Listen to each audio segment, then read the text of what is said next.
Welcome to another WikiReads from IdeaHouseDesigns.com. We hope you enjoy. Prostitution among animals. A few studies have suggested that prostitution exists among different species of animals such as penguins and chimpanzees. The concept is also known as transactional sex. Penguins.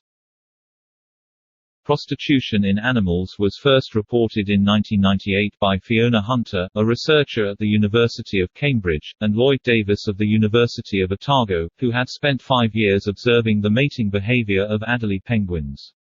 The study was conducted as part of an Antarctica New Zealand program on the Ross Island, approximately 800 miles from the South Pole. According to the report about the study published by BBC News Online, some female penguins sneak around on their partners. These prostitutes have sex with unattached males and take a pebble from the male's nest after having sex, as pebbles are used for building nests, but are scarce, and hence valuable. In an actual study, the researchers speculate that the female has bent over to grab a stone and the male has misinterpreted the gesture. She hasn't changed her mind or performed a trick. But researchers are still studying the phenomenon, and a consensus has not yet been reached. It is assumed that either the female is baiting, or that the male deliberately chooses to misinterpret the gesture, as coercive sexual copulation is common among these penguins. The BBC further reported Hunter as saying that the female penguins probably didn't engage in prostitution only for stones.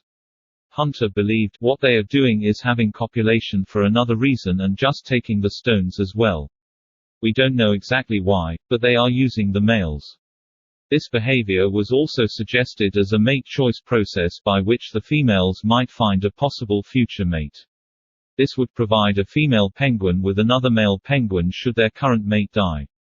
The male penguins, the study speculates, were engaged in sex with the prostitute females only for sexual satisfaction. According to Hunter's observation, the number of prostitute penguins was very low, and she approximated this as only a few percent. While the sensationalized versions of the study emphasize prostitution, the research data itself is less sensational. The data shows that when copulation occurs at the male's nesting site, the female takes one or more stones, but when the copulation occurs at the female's nesting site, the male never takes a stone. Clearly, a male who has copulated with a female benefits his progeny when she takes a stone. Sometimes copulation doesn't occur, but the female still takes a stone. But both males and females steal stones, sometimes they get away with it and sometimes they are attacked. The benefit of gaining stones without a fight is clear, but the female is not always willing to copulate to avoid a fight. The researchers speculate about the possible genetic fitness advantages and disadvantages of the practice, and aren't altogether sure that the female copulates mainly in order to obtain a stone. Chimpanzees. A study conducted by the Max Planck Institute for Evolutionary Anthropology in Germany, and published online in the Public Library of Science, attempted to support the meat-for-sex behavior hypothesis, according to which, in early human societies the best male hunters had the maximum number of sexual partners. Unable to study early humans, researchers studied chimpanzees. Researchers observed chimpanzees in the Thai National Park and concluded that a form of prostitution exists among the chimpanzees in which females offer sex to males in exchange for meat. According to Cristina Gomez of the Institute, the study strongly suggests that wild chimpanzees exchange meat for sex, and do so on a long-term basis.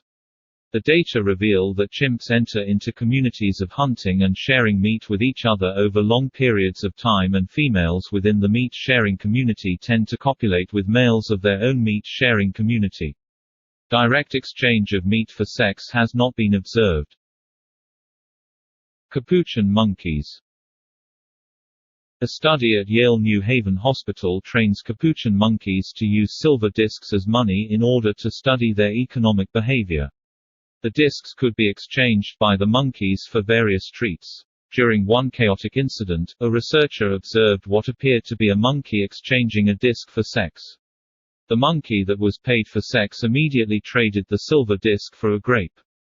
The researcher subsequently took steps to prevent any possibility of coins being traded for sex.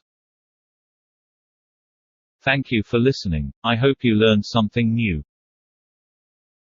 This was in part created using text from Wikipedia under the Creative Commons Attribution Share Alike license.